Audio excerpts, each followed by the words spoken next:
Assalamualaikum warahmatullahi wabarakatuh. Halo teman-teman, perkenalkan kami dari kelompok 2 yang beranggotakan 8 orang. Di sini kami akan menceritakan sedikit tentang peninggalan-peninggalan Belanda dan Jepang di Kabupaten Tuban. Jembatan Gandul, jembatan yang terletak di Desa Waleran, Kecamatan Gerabakan, Kabupaten Tuban, merupakan jembatan peninggalan Belanda yang menghubungkan daerah Semanding dan Montong yang berada di Tuban. Namun sayangnya, jembatan itu sudah hancur akibat perbuatan manusia itu sendiri dan hanya tersisa puing-puing. Jembatan Gandul dulunya adalah akses jalan satu-satunya untuk melewati jurang 200 meter. Jembatan itu dibangun oleh Belanda dengan mempekerjakan warga sekitar. Di sekitar wilayah jembatan Gandul dulunya ditanami pohon jati. Jadi selain untuk kemudahan akses jalan, juga menjadi akses pengangkutan kayu pohon jati. Benteng Belanda sudah sepantasnya bangunan bekas benteng Verenigde Oostindische Kampen VOC Belanda di Dusun Tanjung, Desa Kaliuntu, Kecamatan Jenuh, Kabupaten Tuban menjadi salah satu cagar budaya Kabupaten Tuban karena bangunan yang dibangun tahun 1602 itu menjadi bukti sejarah tentang Tuban di masa lampau. Benteng Belanda bangunan berbentuk setengah lingkaran sepanjang 6 meter dengan tinggi 1 meter. Dulunya bekas benteng Belanda di masa monopoli perdagangan VOC. Bangunan awalnya memanjang sepanjang pantai Tanjung Awar-Awar, Kecamatan Jenuh, Kabupaten Tuban. Bangunan VOC ini tinggal menunggu kehancuran karena selama ini tidak ada upaya nyata atau perhatian dari Pemkab Tuban untuk menjaga benteng ini. Bahkan kini bangunan semakin hancur karena digerus air laut. Monumen Kepet. Lokasi monumen yang terletak di Dusun Kepet, Desa Tunah, Kecamatan Semanding, Tuban, dikutip dari catatan sejarah yang diketik dan disajikan oleh Serma Moestarjab. Saat itu, situasi keamanan di dalam negeri sedang dihadapkan pada peristiwa pergolakan yang lebih dikenal dengan istilah Madiun Affair atau PKI 1948, pimpinan Musso. Monumen Kepet. Induk Kesatuan Brigade TNI juga sedang melakukan konsolidasi, penataan personel dan konsentrasi, penempatan kesatuan sesuatu, kondisi serta situasi daerah masing-masing, sehingga tak ada pasukan TNI yang disiagakan di Tuban untuk menanggulangi potensi bahaya yang muncul. Pada 20 Desember 1948, pasukan Belanda dengan mudah dan cepat menduduki wilayah kota Tuban tanpa ada perlawanan berarti. Monumen Kepet berbagai upaya dilancarkan Serna Mustajab bersama pasukannya untuk melawan pasukan Belanda, mulai dari infiltrasi, sabotase, merusak jaringan telepon, rel kereta api, perusakan jembatan, penculikan, dan penggadaan. Puncaknya pada 20 April 1949 pagi, pasukan yang dipimpin Serma Mustajab dibantu masyarakat sekitar berhasil menyerang pasukan Belanda di pos penjagaan jembatan Kali Klero, Dusun Kepet, Desa Tunah. Dalam penyerangan itu, 5 tentara Belanda dan seorang pembantu wanita tewas.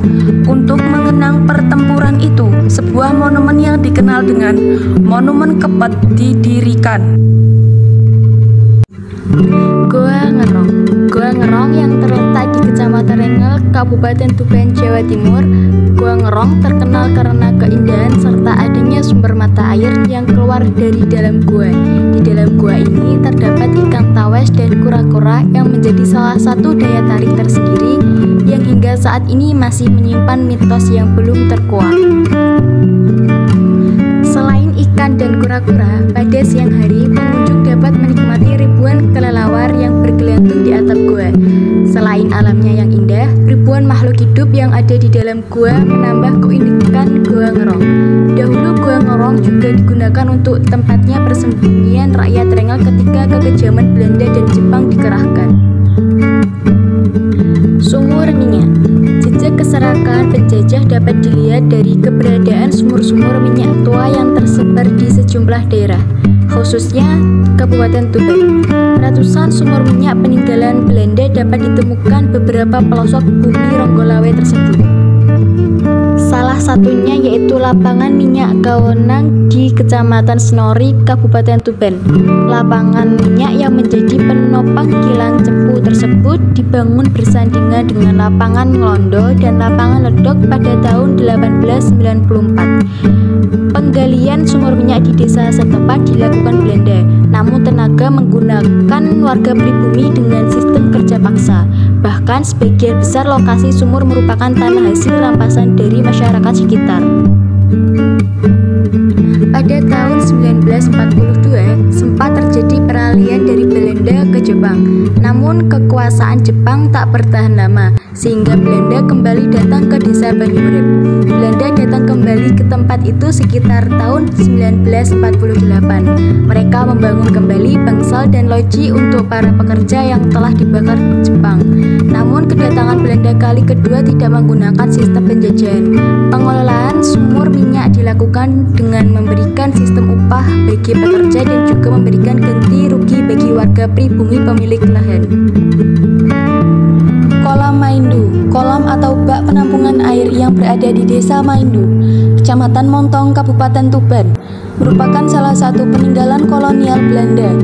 Hal itu berdasarkan penuturan tokoh masyarakat setempat. Kolam Maindu, kolam tersebut pernah direnovasi pada tahun 2009. Namun tidak lama setelah direnovasi, kolam tersebut bocor lagi. Karena bocor, kolam peninggalan kolonial Belanda itu tidak memungkinkan untuk diisi air lagi. Selain kolam tersebut bocor, lingkungan yang berada di samping kolam juga mengalami kerusakan, sehingga mengakibatkan debit airnya menurun.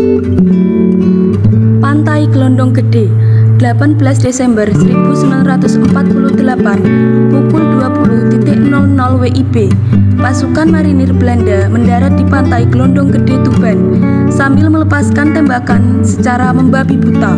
Kondisi perairan di tempat itu memang lebih dalam dibanding dengan lokasi perairan lain di pesisir Tuban. Pantai Glondong Gede dulu tidak jauh dari lokasi pendaratan yang sekarang menjadi pelabuhan itu. Terdapat satu gubuk yang difungsikan sebagai menara tempat pengintaian. Lokasinya sekarang tepat berada di sisi utara pertigaan Desa Glondong Gede, Kecamatan Tambak Boyo. Gubuk itu sudah roboh sekitar tahun 1905-an karena lapuk dimakan usia. Sekian dari kelompok 2, mohon maaf apabila ada kesalahan dalam pengucapan maupun pengetikan dan terima kasih sudah mendengarkan video dari kami. Jangan lupa like, comment, and subscribe. Wassalamualaikum warahmatullahi wabarakatuh. See you next time.